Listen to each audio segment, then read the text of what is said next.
What is your perception of where the administration is going on mergers and acquisitions? I think that traditional thinking has had it about right in this area, in believing that the standard for thinking about merger policy, for thinking about the organization of industries, is lower prices for consumers. And I wish that this stepping back and offering merger guidelines had been taken as an opportunity to rationalize the policy and step back, rather than to double down on what sometimes seems almost like a war on business. Well, that there was Larry Summers telling us what we should think about how we've handled monopoly power in the United States. He thinks it's going swimmingly and that this traditional way of doing it, we ought to keep going. So if you've liked flat wages, low power, high concentration, and what we've ended up finding, actually counter to what he thinks, is high costs, then you like the way things are going, we should keep it going. Here's who does not like the way it's going: the current FTC. For those of you who don't know, the Federal Trade Commission, they are the agency that was set up to deal with the last great era of corporate concentration. There were all of these monopolies that had grown in the United States. They had had lots of concentrated power. You may remember them from history courses. They were run by robber barons. This was a thing they called them. And they were these giant companies. There's a very famous political cartoon that has, I think it's Standard Oil as an octopus. And out of the arms are all these different things where it had concentrated so much that their power allowed them to squeeze workers, punish consumers, and distort the economy. So they came in and said, wait a minute, that doesn't work for anybody. It doesn't work for consumers. It doesn't work for workers. And it doesn't actually work well for the democracy. So they ended up setting up these antitrust rules. The idea was trusts were big concentrations of monopolies, and they enforced these rules to make sure that you didn't get these big, giant monopolies, which are bad for everybody. Here's what changed. Basically, in the last 40 years, the view of what to do about these monopolies has changed dramatically. And actually, it's changed to what Larry just said, that if it's going to lower costs for consumers, we ought to greenlight it. We shouldn't care about the environmental concerns that might come from concentration, or the wage concerns that might come from concentration, or the competition concerns that might come from concentration, or really customer service concerns that might come from concentration. All we should think is, hey, did it lower the costs? If it lowered your costs, then it's good. But what we've come to see is that actually that is a terrible way to measure well-being in an economy. And we've ended up with this super concentrated economy.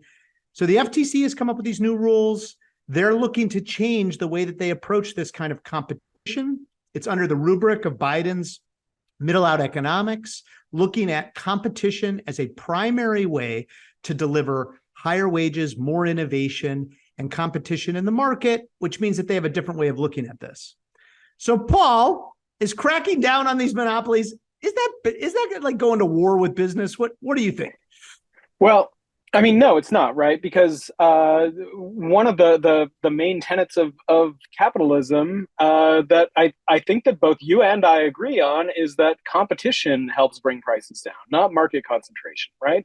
Like when you have more businesses offering more goods and services, then they have to compete to keep prices lower.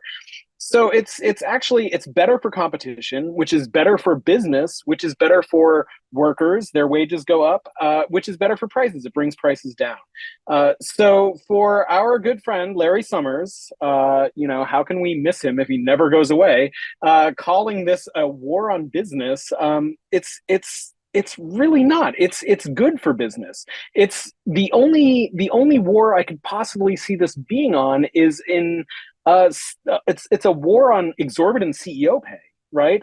For like the 5 CEOs who happen to be lucky enough to run the 5 remaining corporations in any field, from entertainment to food to transportation. It's just absurd for him. It doesn't have any grounding in economics. like so much of what Larry Summers says these days. Yeah, and to be clear, there was for a long time, we in this country, we believed in competition, which meant that we broke up monopolies. We didn't let them get so concentrated. And one of the principles was, as Paul's pointing out, that was going to be good for driving down costs, because competition means that I'm going to try to sell something cheaper than Paul's going to try to sell it. But if we're working together, guess what? We're going to try to charge you as much as we possibly can. So that was the one thing. The second thing is, it was better for wages because we would have to not only compete for you to buy our goods and services, we'd have to compete for employees. So I would try to offer somebody more money to come and work for me than Paul would offer, or maybe Paul's offering better vacation benefits. And that competition was good for employees. And the third thing, which I think is really important, it was good for innovation. You just don't innovate when you're a giant bloated company. Competition leads to innovation. That is also really good. So there's a bunch of excellent reasons to break these things up. The idea, though, that got put into the minds through this neoliberalism takeover, both of economics and law and the legal structure, was the standard we should be looking at is this kind of consumer welfare standard. Is it good for the consumer? Not is it good for workers, not is it good for the economy, not is it good for innovation, not is it good for business, really is it good for the consumer? But that's allowed all these giant companies to sneak their way in through this basically consumer welfare loophole. And Larry is defending that. And let me be clear, this is not a war on business. In fact, this is quite good for business. This may be an attack on giant monopolies. But we've long believed in this country that giant monopolies are bad, and that's okay. What's good for those giant monopolies is not what's good for the economy, and we should not get those two things confused. Let's take a second and say that part of this is this big phase shift we're going through. One of the tenets that President Biden has outlined, he talks about empowering workers, investing in America, and promoting competition. So what the FTC is doing here is the promoting competition part of his agenda. There's a reason that all the powers that be, including represented here by Larry Summers, are resisting this. The former power structure really benefited big companies, their CEOs and shareholders, and really the top 1%. It wasn't so much benefiting anybody else. I think most of us have had to deal with some cable company somewhere. These are part of the monopolies. Or if you've ever had to deal with the airline industry, there's only like 5 airline companies in the whole country now. That's crazy. What happens? They don't drive their prices down. They actually charge you more. They provide you less service. And because there's no competition, they end up exploiting their workers, which is part of how they make more profits. So that's one of the things I wanted to make sure here. Paul, can we connect this to this greedflation idea? Because it's also part of what's going on here. As they get concentrated, they've been able to kind of sneak lifting the price of their goods up underneath this inflationary moment. Absolutely, yeah. If you're not competing in the marketplace with your competitors, right? If you have swallowed up your competitors, or if you are working in line with your competitors, then you're going to be more likely to agree to raise your prices and pocket the profits, right? If you are in a robust marketplace with a lot of competition, then you're not going to see companies like padding their bottom line, doing buybacks, executives giving themselves tens of millions of dollars in bonuses, because they're going to be working to keep their prices low and to pay their workers to keep them working and to keep to come out to compete, to actually compete and to come out on top.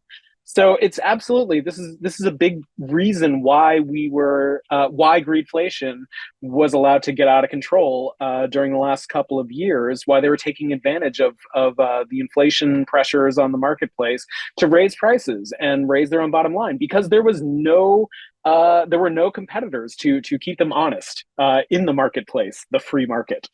Yeah, that's right. Exactly. This whole by concentrating the market, as Larry and team wants to do, we didn't allow for any competition during this inflationary moment. That ended up being very bad for the economy. We all know what Larry wants to do about that, which is basically throw more people out of work. That's his answer to this inflationary moment. One of the other answers is to deconcentrate the economy.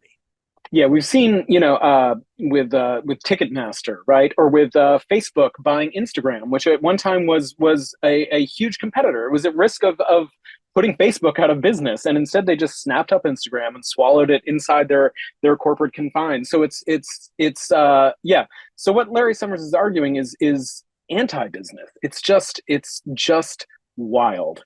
If I can sort of point to a smoking gun here, there was another quote about this FTC movement from Timothy Murris, who was President George W. Bush's FTC chair.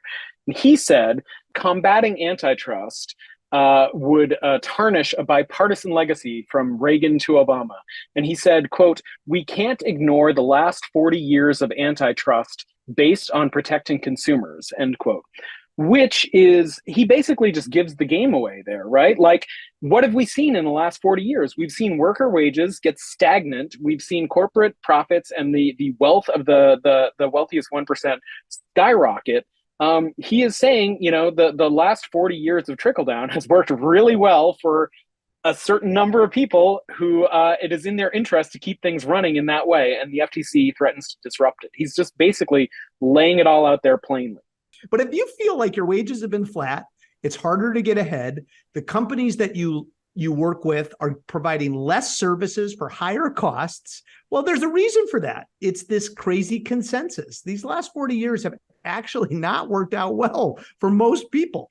The bottom 90% have seen not only their wages flat, for many of them, the bottom 50%, if you incorporate inflation, they have been on a downward spiral. There is a reason people are so upset. And it would be one thing if I told you, Paul, okay, the bottom 50%, their wages are going to be super flat. But here's the thing, stuff's going to be super cheap and they're going to get great services from the best companies in the world. Well, that's not happening either. So this trade-off, there is no trade-off. You basically both have had your wages flat. The services you get have been crappier. The stuff you've been getting is actually more expensive. And then right when in this moment, when they could have been helping cutting costs, we find out through greedflation, they were driving costs up. There's a reason that George W. Bush's FTC person and Larry Summers, who famously worked for Barack Obama, agree. Because for the longest time, this was a bipartisan consensus. Democrats and Republicans agreed that concentrating power was good for the economy.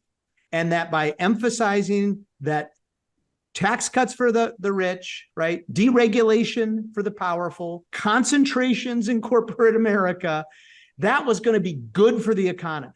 They both agreed on that. So we finally are seeing a break from that. And when you get a break from that, these lions of the old guard come out and tell you, well, wait a minute. This goes against traditional thinking, which is somehow, here's the deal. Those traditions were bad. They ended up really leading to bad outcomes. So when we're talking about this tradition that Larry Summers is talking about, right, we're talking about a 40-year tradition of corporate mergers and things like that. So let's put this into perspective, right? Right now, Kroger's and Albertsons, two of the largest grocery chains in the US, are considering merging. That would take up about 12% of the total American grocery market. Of course, it's different by region. In some parts of the country, it could take up to as much as 75% of the grocery store market in certain American cities. If you look back to 1966, the FTC stepped in to stop the merger of Vons and another grocery store because it would have taken up 7% of the grocery store market in Los Angeles at the time. That was the tradition at the time. That had been a 50-year tradition at the FTC, that they believed that 7% of the grocery store market in one city was too much for one company to possess. So when we're talking about traditions, they're picking and choosing the traditions that work best for them, when in fact there is a longer and more robust tradition in American history that shows that we want to keep these markets as competitive as possible, and we don't want anyone to own, even in some cases, double-digit percentage shares of various markets around the country. Yeah, and I think the most important point here, Paul, and this gets to when they're talking about going war on business here, they really are ignoring an enormous segment of the business community, which is small and medium-sized businesses. What they're saying is, really, what you have to read this is that this is not a war on business. This is tackling monopolies, giant businesses. And we have allowed our economy to be dominated by these giant businesses in sector after sector. If it is meat packing, if it's oil and gas, if it's mining, if it's chickens, if it's grocery stores, if it's our social media consumption, if it's the cable company, these are giant mega corporations who have gobbled up competitors to become enormous. And when they became enormous, they have stopped being good. But here's the thing. They've also crushed the little guy. The enemy of small business is not labor. It's not their workers. It's big business. Big business wants to crush them. And they use this big monopoly power to do that. Either they buy them out directly, which is often the case, which is how these mergers happen, or they outcompete them and crush them. They move into town and crush them. Famously, when Walmart would come into these small towns all over the country, they would put a giant warehouse on the outskirts of a town, and every one of the small businesses that used to provide all of those services, whether it was groceries or pet food or a diner, whatever you might have, they all went out of business. They got outcompeted by this giant monopoly who could use its monopoly power to crush them. That is bad for small business. It's bad for medium-sized business. It's bad for entrepreneurship, which means that it's bad for the economy. That's what gets ignored here. They're defending these monopolists against everybody else.